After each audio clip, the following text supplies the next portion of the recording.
Assalamualaikum warahmatullahi wabarakatuh. Perkenalkan, nama saya Safarudin Muhtar, NIM 200055000001 dari jurusan Pendidikan Teknik Elektronika angkatan 2020. Baik, kali ini saya akan menjelaskan materi tentang aljabar boolean.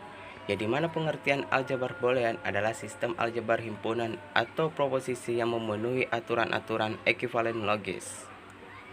Dua, yaitu teorema dalam aljabar boolean. Terdapat dua jenis, yang dimana pertama teorema variabel tunggal, yang dimana diperoleh dari hasil penurunan operasi logika dasar dari OR, AND, dan NOT, yang mana teorema itu meliputi teorema 0 dan 1, identitas idempoten, komplement, dan involusi.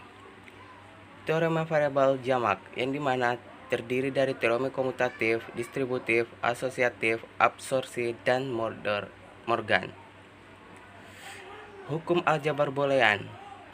Hukum aljabar boolean pertama yaitu hukum komutatif atau commutative law, yang dimana menyatakan bahwa penukaran urutan variabel atau input tidak akan berpengaruh terhadap output rangkaian logika, yang dimana contohnya terdapat perkalian gerbang logika N, X dikali Y sama dengan Y kali Z. Penjumlahan yang dimana itu menggunakan gerbang logika OR, X tambah Y sama dengan Y tambah Z. Hukum asosiatif atau associative law, yang dimana menyatakan bahwa urutan operasi logika tidak akan berpengaruh terhadap output rangkaian logika, yang dimana contoh perkaliannya menggunakan gerbang logika N, W dikali dalam kurun X kali Y balas kurung sama dengan dalam kurun W dikali X balas kurun dikali Y. Penjumlahannya menggunakan gerbang logika OR, yang dimana W ditambah dalam kurun X ditambah Y balas kurun sama dengan dalam kurung W ditambah X balas kurun ditambah Y. Yang ketiga, yang dimana itu hukum distributif. Hukum distributif menyatakan bahwa variabel-variabel atau sinyal input dapat disebarkan tempatnya atau diubah urutan sinyalnya.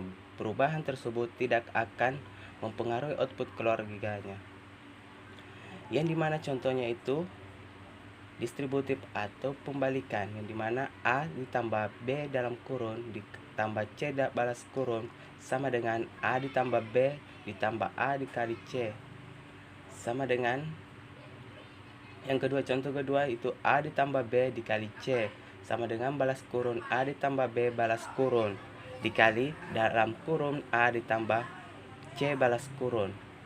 Yang keempat, hukum N atau N law. Disebut dengan hukum N karena pada hukum ini menggunakan operasi logika N atau perkalian. Yang kelima, hukum OR atau OR law. Hukum OR menggunakan operasi logika OR atau penjumlahan. Yang keenam itu hukum inverse atau inversion law. Hukum inversi menggunakan operasi logika NOT. Hukum inversi menyatakan jika terjadi inversi ganda atau dalam kurung kebalikan 2 kali, maka hasilnya akan kembali ke nilai aslinya. Sekian dari saya materi aljabar boolean. Mohon maaf apabila terdapat kekurangan. Assalamualaikum warahmatullahi wabarakatuh.